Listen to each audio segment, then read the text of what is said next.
Hello అండి. ఇవాళ మా ఇంట్లో ఇప్పుడు నైట్ టైం అండి. ఫిషెస్ ఉంటే ఫిష్ ఫ్రై చేస్తున్నాను. ఇకపోతే ఫిష్ ఫ్రై అనేది నేను చాలా సింపుల్గా ఉప్పు, పసుపు, కారం, నెక్స్ట్ అల్లం వెల్లుల్లి పేస్ట్ వేసి ఫ్రై చేసేస్తానండి. ఇంకేమీ పెద్దగా వేయను. ఇంకా బయటకు వచ్చి చూస్తున్నారా, ఇదిగోండి ఈ డబ్బాలు ఉన్నాయి కదా. ఈ మధ్య ఒక 4 days నుంచి ఒక పందికొక్కు మాకు బాగా అలవాటు అయిపోయిందండి. మేము ఉండే సెకండ్ ఫ్లోరు.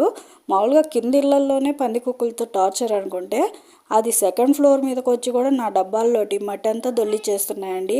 ఇలా 4 days నుంచి నేను ఎత్తుకోవడమే సరిపోతుంది. మార్నింగ్ లేచి అలా ఉంటుంది. ఈ పందికొక్కుని ఎలా తరమాలో కూడా అర్థం కావట్లేదు.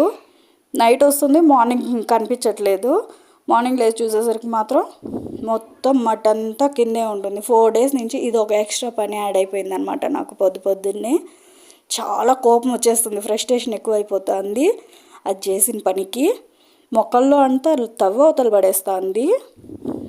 నెక్స్ట్ నా మొక్కలే అనుకుంటే మా పక్కింటి ఆవిడ మొక్క కూడా పాపం లోడేసి దాంట్లో కూర్చుండేసింది, దాంట్లో పడుకొని ఉన్నింది.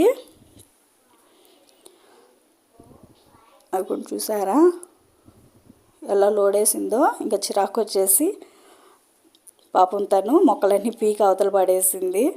అంత టార్చర్ అయిపోయింది.